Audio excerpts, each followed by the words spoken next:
खुशी हम सब बिहारियों को इस बात की है कि प्रधानमंत्री जी की प्राथमिकता में जिस तरीके से बिहार दिखता है, ये दर्शाता है कि विकसित बिहार बनाने के लक्ष्य को लेकर मेरे प्रधानमंत्री कितने ज़्यादा गंभीर हैं। और जब जब प्रधानमंत्री जी बिहार आए हैं, तब तब बिहार को हजारों करोड़ों की सौगात देकर गए हैं।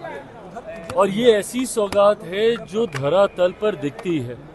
आज हम लोग जहाँ पर हैं, जिस परिसर में खड़े होकर हम लोग ये चर्चा कर रहे हैं, ये एयरपोर्ट ही लंबे समय से ये मांग बिहारियों की रही थी कि एक वर्ल्ड क्लास एयरपोर्ट पटना को मिलना चाहिए। आज ये भी सपना पूरा हुआ है, तो इसकी ये भी देन मेरे प्रधानमंत्री आदरणीय नरेंद्र मोदी जी की वजह से है।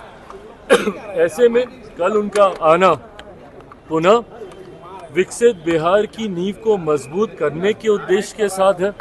लोकसभा चुनाव में जो जो वादे प्रधानमंत्री जी ने किए थे, उन वादों को पूरा करने की सोच के साथ एक बार फिर प्रधानमंत्री जी बिहार आ रहे हैं। एनडीए को नेशनल दामाद आयोग कहा जा रहा है, क्या कहेंगे आपके?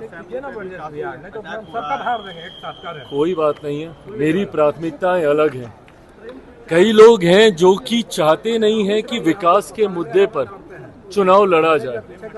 कई लोग हैं जो चाहते नहीं हैं कि बिहार की मूलभूत जरूरतों को मुद्दा बनाकर उस पर चुनाव लड़ा जाए।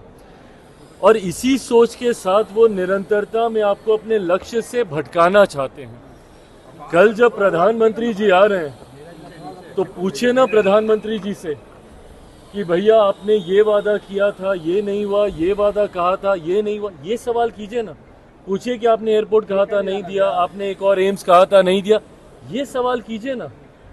पर जब आप ये बातें करते हैं, तो आप लक्ष्य से सामने वाले को भटकाने का प्रयास करते हैं। और अगर मेरा जिक्र करें भैया, हम तो किसी को नहीं कह रहे कि कोई बहन भाई आयोग बनना चाहिए। हम तो बिहार फर्स्ट, बिहारी फर्स्ट की हम बात कर रहे हैं।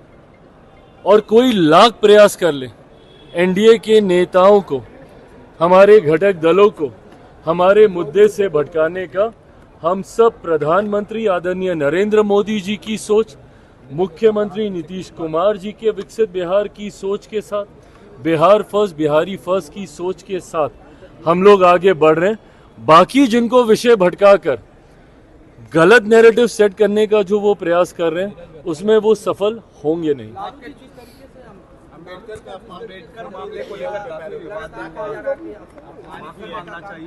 देखिए, जिस तरीके से मैं उनके स्वास्थ्य को भी समझता हूं, पर उसके बावजूद जिस तरीके से बाबा साहेब की तस्वीर को चरणों में रखकर जिस तरीके से वो दृश्य सामने आए हैं, वो हर उस व्यक्ति को दुखी करते हैं जो बाबा साहेब भीमराव अंबेडकर जी की विचारधारा, उनकी सोच, और मुझे लगता है देश का 140 करोड़ व्यक्ति उनकी उस सोच के साथ सहमत है। आज अगर देश चल रहा है तो बाबा साहेब के बनाए हुए संविधान के आधार पर ही चल रहा है, जिसके सामने हर बार मेरे प्रधानमंत्री जी अपना सर नतमस्तक कर देश को उसी आधार पर लेकर जाने के संकल्प को बार बार दोहराने का काम करते हैं।